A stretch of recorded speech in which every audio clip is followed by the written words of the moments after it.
જય શ્રી કૃષ્ણ ફ્રેન્ડ્સ, કેમ છો? આજના નવા વિડીયોમાં તમારું બધાનું સ્વાગત છે અને આશા કરું છું કે તમે લોકો મજામાં જ હશો. તો સવારની શરૂઆત જો પોઝિટિવિટી સાથે થાય તો આખો દિવસ પોઝિટિવ રહે છે અને સાથે મન પણ શાંત રહે છે. તો ફ્રેન્ડ, આજે હું તમારી સાથે મારું મોર્નિંગ રૂટીન શેર કરવાની છું અને આજનું મોર્નિંગ રૂટીન થોડું અલગ છે. એમ તો સેમ જ છે, ઘરના કામ જ હોય છે સવારના પોરમાં, પણ હું હમણાં થોડા દિવસથી 9 થી 10 ઝુંબા અને યોગા ક્લાસ જાઉં છું. એટલે થોડું મારું મોર્નિંગ રૂટીન સ્પીડમાં થઈ ગયું છે, એટલે કે હું બને ત્યાં સુધી બધા કામ પતાવીને જાઉં છું. એટલે સવારના થોડું સ્પીડમાં કામ થાય છે. પણ આજે મારે નથી જવાનું, આજે રજા છે, તો આજે થોડી રિલેક્સ છું. અને આજે અમુક મારે એક્સ્ટ્રા કામ હતા, જેમ કે તુલસીજીના માંજર નીકાળવાના ઘણા ટાઈમથી ડિલે થતા હતા, તો એ મેં આજે નીકાળી દીધા છે. અને બસ પછી હસબન્ડજીના યુનિફોર્મ વોશ કરવાના હતા, તો તે વોશ કરી દીધા છે. અને હવે હું સોફાને અરેન્જ કરીશ. આમ તો મેં સવારે એક વખત અરેન્જ કરેલા જ હતા, પણ સોફા દિવસમાં 8 થી 10 વખત સરખા કરવા પડે છે, કારણ કે થોડા અસ્તવ્યસ્ત થઈ જાય છે.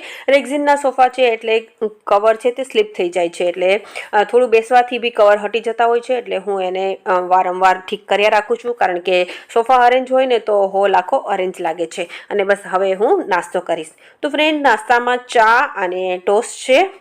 તો ચલો આવી જાઓ નાસ્તો કરવા માટે. તો ઝુંબાના ક્લાસ પછી આવીને હું સીધી રસોઈમાં લાગું છું. 10 થી 11 હોય છે અને એટલો બધો થાક લાગે છે કે પછી વધારે સ્પીડથી કામ નથી થતું. તો બસ નાસ્તો કરીને અહીંયા મેં માખણ બનાવ્યું છે, તો એને ગરમ મૂકી દીધું છે. આ મારું થોડું બોરિંગ કામ છે. અને પછી આજે હું બનાવીશ કારેલાનું શાક, તો એને બી મીઠાવાળા કરીને મૂકી દઈશ. તો ફ્રેન્ડ, કારેલાનું શાક અમારા ઘરમાં મારા સિવાય કોઈને ભાવતું નથી, પણ હું કોઈ દિવસ બે શાક નથી બનાવતી, ઓપ્શન આપતી જ નથી. જે શાક બને તે ખાવાનું જ છે બધાને કમ્પલસરી. ઘણા શાક એવા છે કે મને બી નથી ભાવતા, તો બી હું ખાઉં છું. તો કારેલાનું શાક મને ભાવે છે એટલે હું બનાવું છું, તો બધાને ખાવું જ પડે છે અને બધા ખાઈ બી લે છે.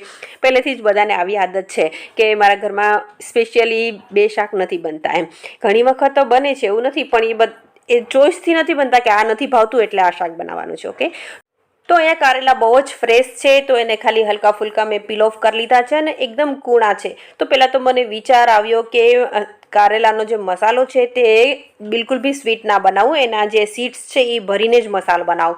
પણ પછી મને મારા હસબન્ડ અને મારા પાર્થિલ ઉપર દયા આવી ગઈ કે એકચ્યુઅલી એ લોકોને કારેલાનું શાક ભાવતું નથી, અને પછી જો આ શાક બિલકુલ બી મીઠું નહીં હોય, સ્વીટ એટલે કે, તો એ લોકો બિલકુલ બી નહીં ખાઈ શકે. અધરવાઇઝ મને જે કારેલાનું એના બી ભરીને કડવું શાક હોય ને બહુ જ ભાવે છે. એકચ્યુઅલી કડવું લાગતું જ નથી, હું એવી ટ્રીકથી બનાવું છું. પણ આજે બધાને ભાવે એવું થોડું મસાલો સ્વીટ બનાવું છું, જે અમારો રેગ્યુલર મસાલો છે. બધા ભરવા શાકમાં હું આવી રીતે જ મસાલો બનાવું છું, જે બધાને ભાવે છે. એટલે થોડું મારા કારેલા અને હસબન્ડ અને પાર્થિલનો ફેવરિટ મસાલો, તો એ રીતે બેનું કોમ્બિનેશન થઈ જાય.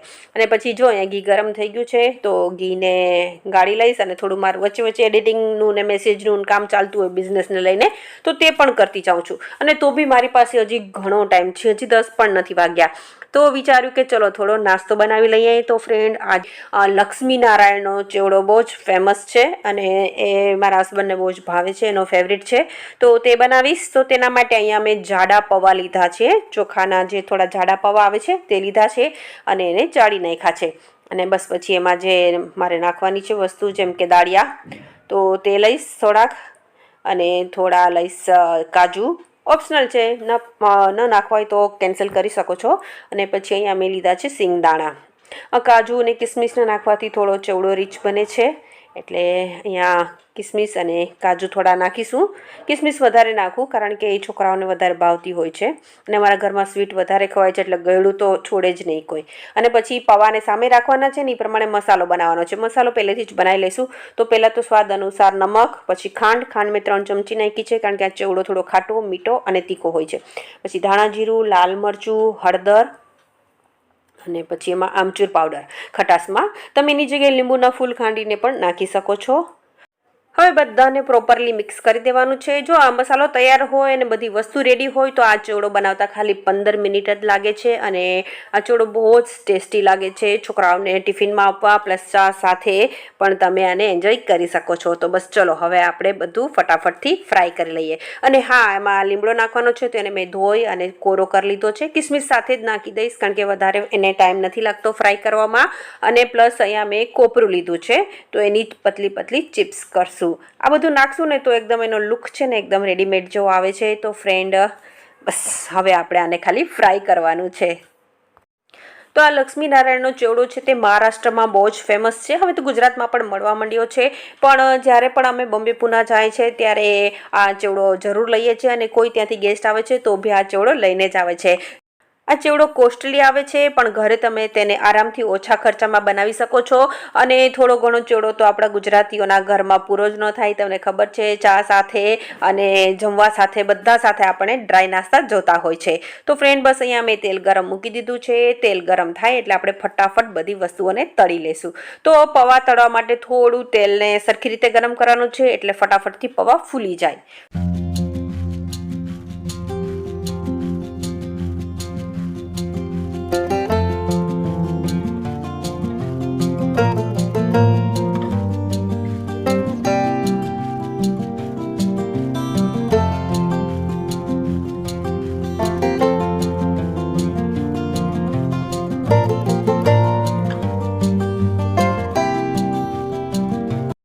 તો ફ્રેન્ડ, અહીંયા બધી વસ્તુ ફ્રાય થઈ ગઈ છે. હવે બધું મિક્સ કરવાનું છે. મસાલો મિક્સ કરીને પછી થોડું ચાખી લેવાનું છે. જો નમક અને ખાંડ ઓછા લાગે તો તમે ઉપરથી એડ કરી શકો છો. અને મસાલામાં ખાંડ દળેલી જ યુઝ કરવાની છે અને ખાંડના લમ્પ્સ ન હોય તે બી ખાસ ધ્યાન રાખવાનું છે.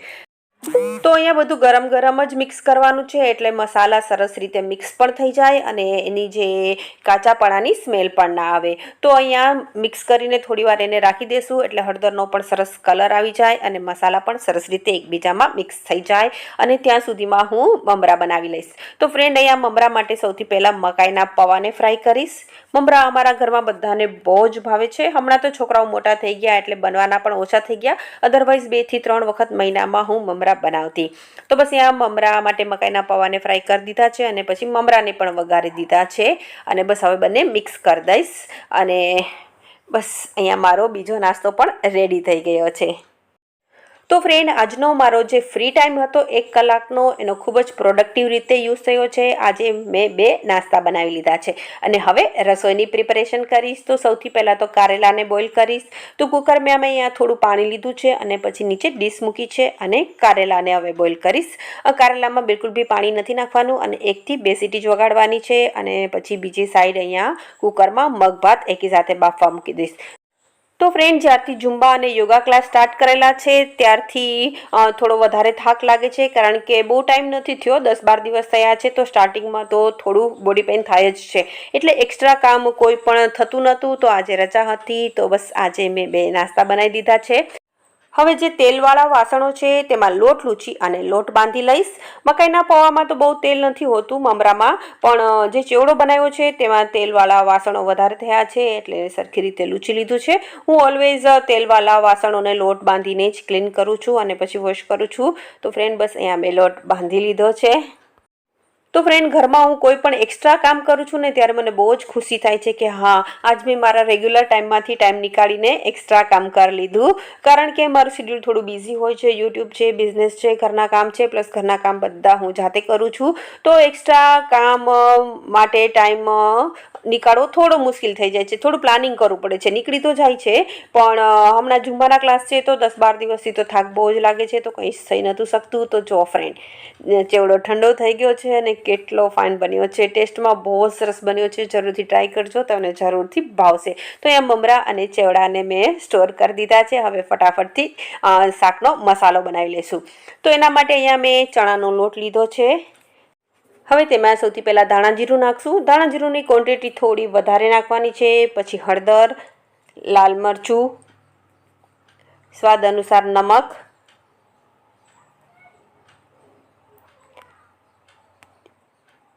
ગરમ મસાલો, ગોળમાં મેં જેગરી પાવડર લીધો છે. એની જગ્યાએ તમે ખાંડ પણ નાખી શકો છો યા ફિર નોર્મલ ગોળ બી નાખી શકો છો. પછી લીંબુનો રસ નાખ્યો છે અને તેલ નાખ્યું છે અને ધાણા ભાજી નાખીને બધાને મિક્સ કરી દેવાનું છે. તો આ અમારા ઘરનો એવરગ્રીન મસાલો છે, બધાને બહુ જ ભાવે છે. ભરેલા રીંગણાનું શાક, ભરેલા ભીંડાનું શાક કે કારેલાનું બધું હું આ મસાલાથી બનાવું છું વધારે, કારણ કે આ મસાલો બધાને બહુ જ ભાવે છે. મસાલો તૈયાર છે. એકલો ખાશો તો પણ બહુ જ ટેસ્ટી લાગે છે. ખાટો, મીઠો અને તીખો હોય છે આ મસાલો. અને ત્યાં મારી 2 ફ્રેન્ડ આવી ગઈ છે. થોડું અમારું બિઝનેસને લઈને જ કામ હતું તો બસ અમે અડધી પોણી કલાક બેઠા હતા અને થોડું ડિસ્કશન કરેલું હતું અને બસ પછી પાછી આવી ગઈ છું કિચનમાં. કારેલા બફાઈ ગયા છે અને એનું જે પાણી એમાં પડ્યું હોય તે નીકાળી દેવાનું છે. થોડા વધારે જ બફાઈ ગયા હોય એવું મને લાગે છે. તો તમે આમાં સીધો મસાલો છાંટીને ભર્યા વગર પણ શાક બનાવી શકો છો. આમાં આપણે થોડુંક ભરશું જે આખા છે એ, કારણ કે બહુ જ કૂણા કારેલા હતા, એટલા ફ્રેશ હતા ને એટલે થોડા વધારે બફાઈ ગયા છે. અધરવાઇઝ મેં 1 થી 2 સીટી વગાડી છે. તો ફ્રેન્ડ બસ અહીંયા મસાલો ભરી દેવાનો છે. આ મસાલામાં તમે ઘણી બધી બીજી વસ્તુઓ નાખી શકો છો, જેમ કે આદુ, મરચાં, લસણ છે, સફેદ તલ છે, ઘણી બધી વેરાયટીઝ ભરેલા શાકમાં મસાલામાં નાખી શકાય છે. તો બસ અહીંયા મસાલા ભરી દીધો છે. હવે ફટાફટથી વઘારશું. હવે આ શાક બનતા બિલકુલ બી વાર નહીં લાગે, 10 મિનિટમાં શાક રેડી થઈ જશે.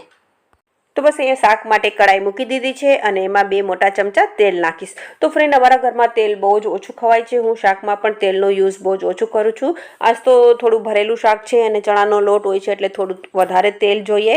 તો અહીંયા 2 મોટી ચમચી તેલ નાખેલું છે. પછી એમાં રાઈ, જીરું અને હિંગ અને પછી કારેલા નાખી દેવાના છે.